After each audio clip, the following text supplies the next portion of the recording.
Good evening, viewers, and welcome to this edition of NTV Sports Page. It's Tuesday, the 16th of June, and I'm Curtis Morton. In our headlines, Afridi tests positive for corona, and in our feature for this evening, we feature Nevis's most famous sporting hero. We'll take this break, and I'll be right back. Taxes are the lifeblood of a nation. Feel good about what your tax dollars do in Nevis. As a responsible citizen, your tax dollars protect our environment. Pay your taxes on time. This message was brought to you by the Inland Revenue Department, Nevis. Be a responsible citizen.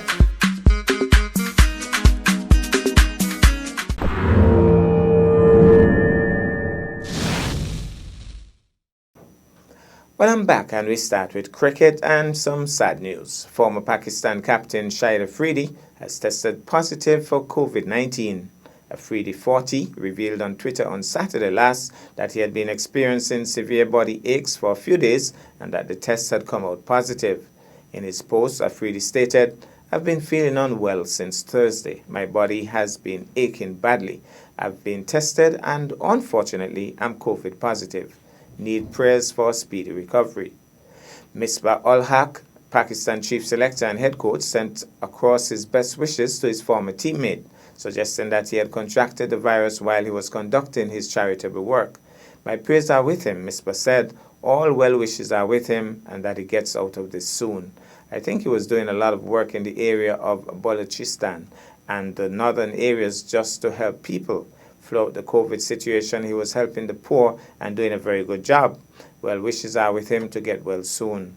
Since the COVID-19 outbreak, Afridi has traveled extensively to remote parts of the country to provide essentials to the underprivileged as part of his charity, the Shahid Afridi Foundation. Balochistan and Khyber Pakhtunkhwa were broadly the areas of focus for his relief work, and that involved delivering ration from house to house. During the work, Afridi came in close contact with beneficiaries who often showed their gratitude by hugging and kissing the former all-rounder. Afridi had earlier also bought the bat put up for auction by Bangladesh's Musfika Rahim to raise funds in the fight against the pandemic. Afridi became the third cricketer from Pakistan and the second international after former opener Tawfiq Umar to have contracted the virus. Zafar Savraz, the former first-class cricketer who died of the disease, was the first. Afridi, who quit international cricket in 2017, continues to ply his trade in domestic T20 leagues. We'll take this break and I'll be back with our feature for this evening. As a responsible taxpayer, you help to build and maintain sporting facilities for recreational activities throughout the island. Thank you for putting country above self. This message was brought to you by the Inland Revenue Department, Nevis. Be a responsible citizen.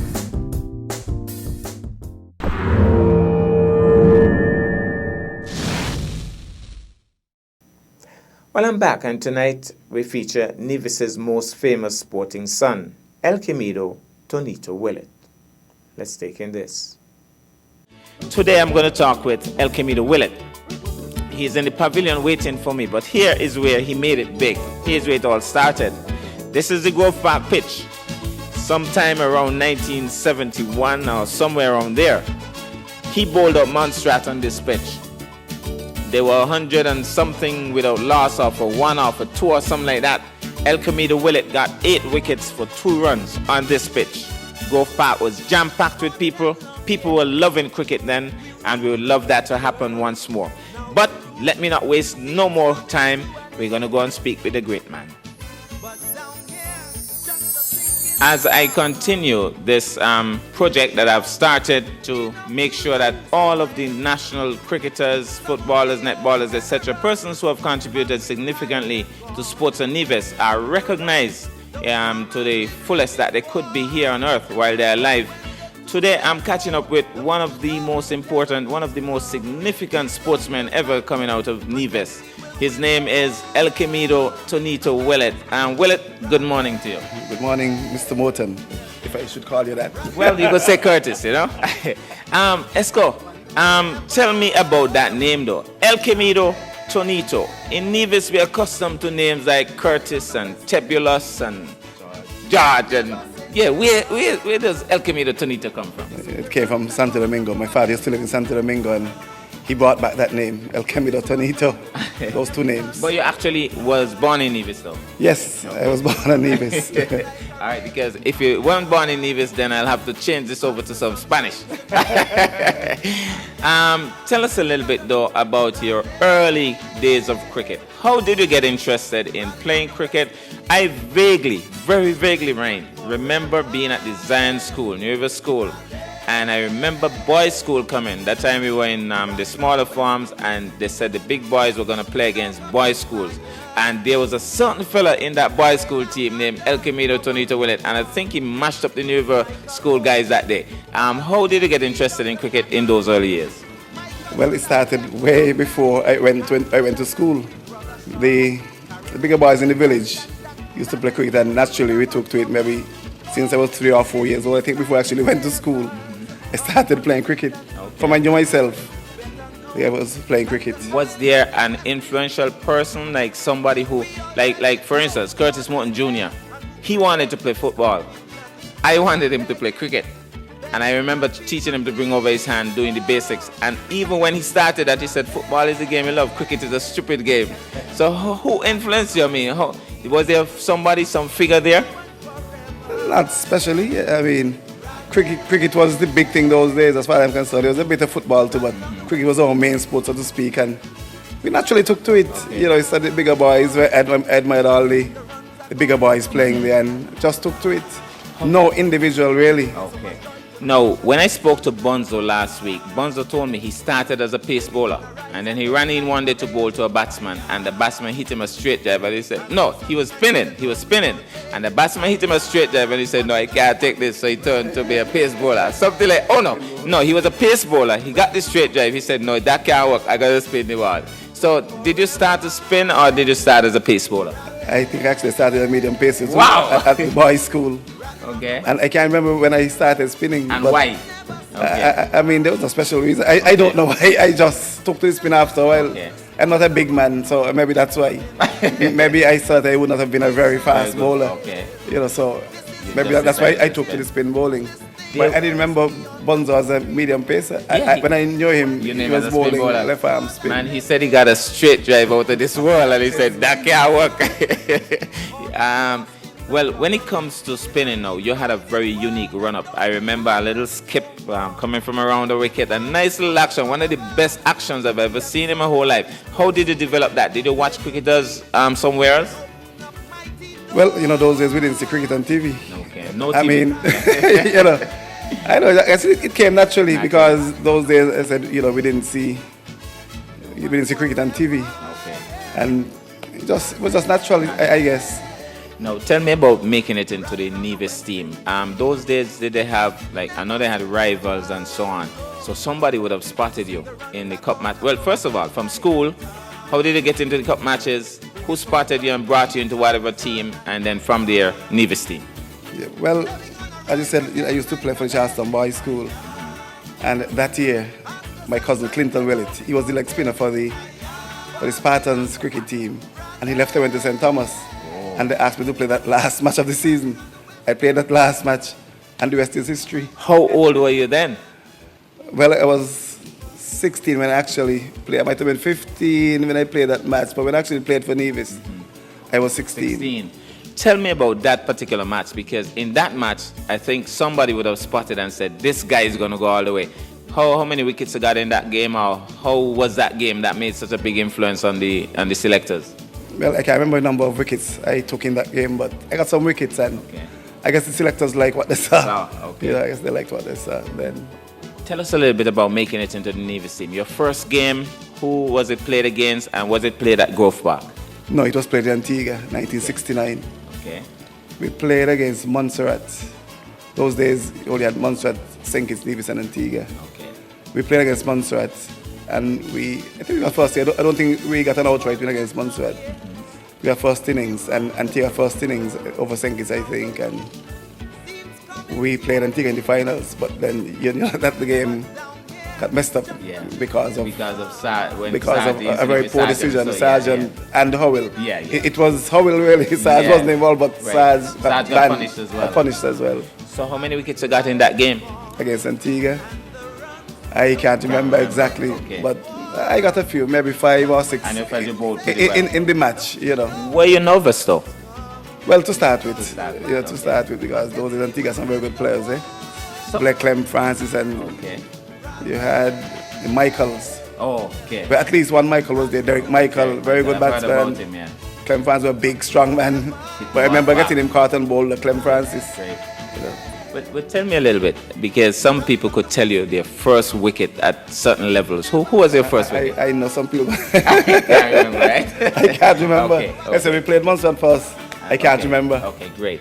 All right, and then from the Leeward Islands, playing for Nevis, I could remember being at Grove Park many, many years ago. I can't even say the number of years because then people know how old we are.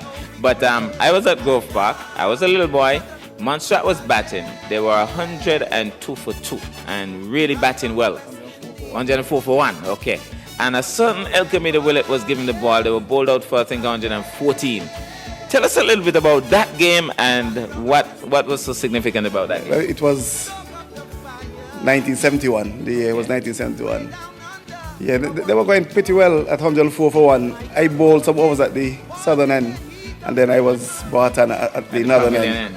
And things just happened. I got 8 wickets for 2 ones in that spell. I was in hat trick 3 times, but I didn't get it. Wow. Somebody dropped a catch at one of the hat tricks. You know, I did not get that hat trick. You remember those days? Those days, people used to come to Grove Park. I mean, the entire boundary line would have been packed, and this guy with his dolly, what's his Martin? Yeah, Martin and somebody else were around those days with dolly and so on. Right, you know, making people think that they were actually Obia men. You know, but they're just fooling around, having a good time. Playing for the Leewards now, you made it from Nevis, you made it into the Leeward Islands team. Tell us a little bit about making it into the Leewards team, what it took to get there. Well, as I started in 1969 for Nevis and played again in 1970. So from that 1970 tournament, I got picked, you know, to take part in those days was Combined Islands. Right. So I made the Leeward squad then. And in 71, we had a couple of trial matches against the Windward Islands. And so you had bowled against Irvin Shillingford and those guys? Yes, Shillingfords and Norbert Phillip and so on. Those guys were good, right? George Alfred and San Juan St. Lucia. Yeah, they were pretty good. Well, Irvin Shillingford, very good batsman. Yeah. Very good batsman. You ever got him? A couple of times? I might have. I remember I might have at some point, you know, because those days we play a number of matches against the Windwards to pick the Combined Islands team yearly, you know. So you had to be good to make it to the Combined team because you had to first make your island team, then the Leewards, then trials against the Windwards. So you had to be good. One of your more significant games might have been that game with Hugh Gore and that tied match or whatever it was in Trinidad. Were you in that game? Tell us a little bit about that. Boy, the Tantimol thing, you know.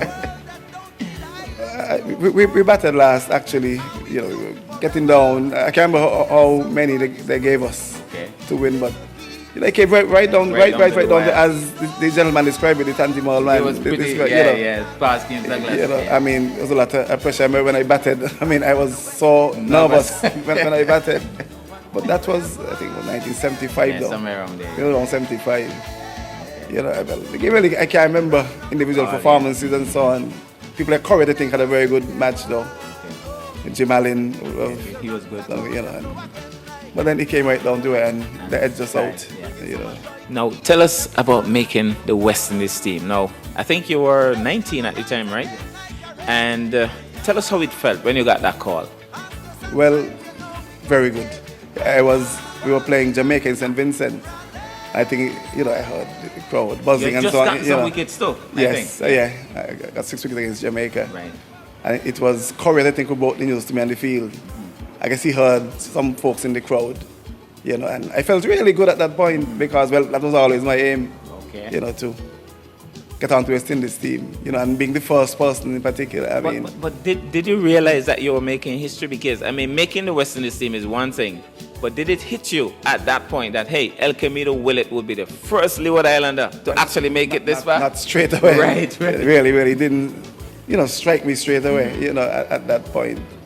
But after a while, it did sink in, that first player. And I remember there was a big celebration here at Grove Park. Could you tell us a little bit when you returned to Nevis? I remember a car and different things. Yes. Tell us a little bit about that. The Benevolent Society of St. Thomas, they did donate a car to me back in 73. And I think there was a motorcade and so on. Yeah. But that is 30 odd years ago, eh? Right. So I can remember certain things that took place. But I remember the ceremony here and so on. With the handing over of the vehicle and thing, Now, tell us a little bit about that first match, your first test match, your first ball. I think Derek Parry told me some time ago that his first ball in test cricket was a full toss down the leg side. How was your first ball? How was that feeling in that first test match? Well, I can't remember my first ball, what I did. I guess I was so nervous I can't remember what happened. But I remember being very nervous. I think I ended up with a fairly good first over though, overall. And then after that, the butterflies sort of settled down, But that first over, I was very, very, very nervous. I think your first wicket was Doug Walters, was it? It was Kerry O'Keefe. Kerry O'Keefe, okay. Yeah. But you got Doug Walters during that series, though? I might have, maybe in Trinidad. I got 3 wickets in Trinidad, and he might have been one of them. Well, what about brothers? Yeah, the Chapel I got brothers. one in Ghana, and I think I got one in Trinidad. But those are big wickets. Yeah, those are big wickets. But they were very, very good batsmen. Yeah. That Australian team was a good team. Very, very good team. Now, tell us a little bit about. Well, I know you're not in the West Indies team now, but you would have spoken to Stuart. You would have spoken to some of the younger guys, Runako maybe, who are in the team at a more recent time. Do you think there's a lot of pressure on small island people being in a West Indies team, maybe being neglected and trying to fight for yourself, nobody looking out for you? Or how was it? Did the big cat and those guys look out for you? Did they make you feel at home in the big team? Yeah, well, yes, I felt at home, even though the insularity thing was around. I felt good on the boys really. Okay. Keith Boyce and myself got along very well. Holt, Julian. And a few others, Well, Gibbs and Fredericks and those boys were more senior, so we hardly mixed with them. But like David Murray, we got along very well. Like the younger players, so to speak, we got along very well. Yeah, we gelled very well. What's your most memorable? I know for Nevis, that Montserrat game might be the most memorable game for Nevis. I'm not sure. But tell us, in terms of West Indies cricket, what's your most memorable achievement or at that level? Yeah, well, playing against Australia when I made my debut, getting 3 wickets for 30 odd runs against Australia then, that was a very big achievement, I can tell you, because bowling against Doug Walters and the Chapel brothers, Red Pat and those, Ross Edwards, I find they were very, very quick on their feet. Bowling to them wasn't easy. And especially as a 19-year-old, Because you'd be more accustomed to batsmen staying in their creases, afraid to come at you. And here guys coming at you. Even though they tried to flatten it out, sometimes they were there to the pitch. They were so, I found that they were so fast on their feet. It wasn't easy bowling to them. Willett, tell us a little bit. You're retired now. Tell us a little bit about the mystery of Willett, because I remember one time facing you at the CSS grounds, and I said, these look like some juicy balls to hit over into the gut. And I came down, and I remember I heard when the wicketkeeper took off the base. That's all I remember. I saw the ball, I had a whack at it, didn't hit anything. What was the mystery? What kind of balls you bowled? The leg break? Did you bowl the arm ball? Tell us a little bit about what you bowled. Yeah, well, leg break and arm ball, straight fast ball and so on. You mix it up, yeah. Okay. But flight, I think, sometimes the ball is very flighty and you think that it's coming full. And sometimes you flight the ball tend to drop. Suddenly, I find it happens sometimes the flight the ball tend to drop quickly. You think you can get to it and all of a sudden you find that it is dropping and then spinning very quick and spinning, Right. So I think that flight, is what would have messed up, quite a few persons. Because as one person said, I was reading some book or something and said that spin without flight is like bread without butter. Oh yeah, that's true. Yeah, serious. That flight really can mess up. If you're not flighting, you're not spinning. Because you put somebody in 2-3 minds. Whether to come, whether to stay, and sometimes they're caught in no man's land. That's true. There's an aspect of your game that a lot of people don't focus on. Your batting, which developed over the years. You played a lot of studgy innings for West Indies, especially in India. I remember studgy innings there in India. And your fielding. Tell us a little bit about those. Yeah, well, my batting, I made a quarter century in Test cricket. I made 26 in India, batted as night watchman in New Delhi. And yeah, I batted for quite some time, you know. In the Test match before that, I batted for a while, for maybe 16 or so. Okay. But I made that 26 in New Delhi where I batted for maybe over an hour. Right. Well, and your feeling. My feeling, it goes without saying. The best Yeah. gully fielder in the world. I don't know if that is so, but well, we play a lot of cricket coming up, eh? We played a lot of the cricket, and I guess my feeling just developed from playing so much cricket. Yeah. You know, every chance we got, like at school and during the vacation and so on, it was cricket. Sometimes from sun up until sundown. Okay. So I guess naturally, natural. you know. Yeah. Tell us a little bit about your feelings. Do you think you were unfairly treated? I mean, to me, you should have been on the Western side for a long time. Your stint was a little short, too short for my liking. What do you personally think? Well, I think so too. When I was dropped in India after the third Test match, you know, I think I did fairly well. I got 2 wickets in the second Test match. I got 2 in the third Test match, and we won both those matches. You know, and I thought I was a bit unfairly treated there. You know, but those days, the insularity thing, I mean, you know, it wasn't easy those days. I mean, look at Derek too. I think Derek should play for West Indies for 10 years. You know, I mean, I think Derek would have been the best spin bowler the West Indies would have ever seen if he was given that chance to play, you know, for a long time. I mean, you can see it, you know, in most players from the Leeward Islands. Well, you know, life Stewart and so on, I think could have gotten a longer one. Even though people feel that, you know, he got a fair chance. But I thought a couple of times he could have given a fair chance. Yeah. In terms of life, though, life goes on after cricket. You're now a coach established on Nevis. You have 2 sons who have done pretty well at the game. Are you disappointed they haven't reached where maybe they could have reached up to this point? Yes, I'm very disappointed. You know, I really thought that by now, at least one of them would have been on the West Indies team. Well, Tony in particular, he started off very well. You know, but he still feels that he's going to make it, eh? Okay. He still feels that. Once he has that conviction. You know, but yeah, he has the conviction, but he has to apply himself. You know, I think he needs to focus more on his game. He has the potential to still go. He's still a young man. And Akito too, you know, has a lot of potential. He made double 100 for Nevis last year. He made a 139 not out this year. He shows that he can bat and bowl. And, you know, I think once they apply themselves, you know, fully to the game, they can still do it. And your wife would have been a staunch support for you over the years. I'm sure this interview wouldn't be complete unless you tell us something about the support your wife would have given you. Well, yes, you know, we've been friends since maybe 1978 or so. Shortly after I, played for West Indies. You know, she always was a good supporter, well, one of my best supporters, if not the best, really. Like in terms of preparing my clothes and all and so on, you know, to go on tours and so on. She was always there, always supportive. You know, one of my biggest fans. Okay, great. Well, as we wrap up this interview, there's some youngster out there. Barack Obama has showed us that you could be black, you could be poor, you could make it in this world, make it big. What would you want to tell a youngster who probably is thinking twice about playing the game of cricket, or maybe even playing cricket but thinking, I'll never get there? What would be your thoughts to that youngster? Well, as you talk about Obama, he proved that, you know, it doesn't matter, you know, your race or anything, or, you know, your social background or anything. I mean, you can be anything you want to be. Right. Like I've told some youngsters, especially if you have education, you can be the Prime Minister of St. Kitts Nevis. You can be anything, you know. But if you look at cricket these days, there's so much money. I think the money alone should be enough motivation for these youngsters.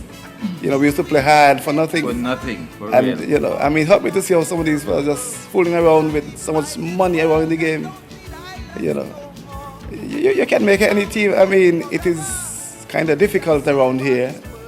because the insularity thing, but you've seen 5 or 6 players from Nevis, made it. So after you open the door. Well, yeah, after I opened the door. So I guess that it was more difficult then. So if I could have done it, I mean, you can do it now. That's true. You have to believe in yourself. You got to believe that you can do anything. And we have a lot of youngsters with potential. Even at the under 13 level and so on. And if these youngsters, really focus on their game, we're gonna produce a lot of test players. Okay, great. What I've seen on the 15, on the 13s, the potential is really there. Okay. Well, just a quick aside. I remember some time ago watching cricket. You were close by, and you made some mention that some of these cricketers focus too much on the trinkets more than the game. You want to just a quick one on that? Yeah, I think some of these gentlemen focus more on the trinkets, as you call them, the earrings and the bracelets and the chain and so on, the shades. So wasn't those gentlemen took some brilliant catches without the shades? Exactly. The shades Willie too took some brilliant catches. Myself. But those fellas never played in shades. We never played in shades, and the sun was always there. They say shades take the sun out of your eyes, but I think the focus is too much on those things. Fashion. I noticed some of the other teams are not using the shades so much now. So I'm started, the Englishmen's but with a lot of players now are not worrying with these shades and so on. And I don't think these fellas have enough pride, in themselves and their country, the Caribbean. They don't work high enough. I don't think they work high enough at their game.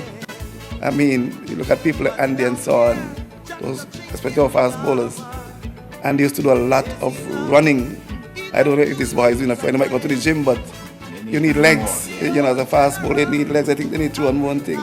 But I think they need to get most use with the game in general. I don't think they're working high enough at their game.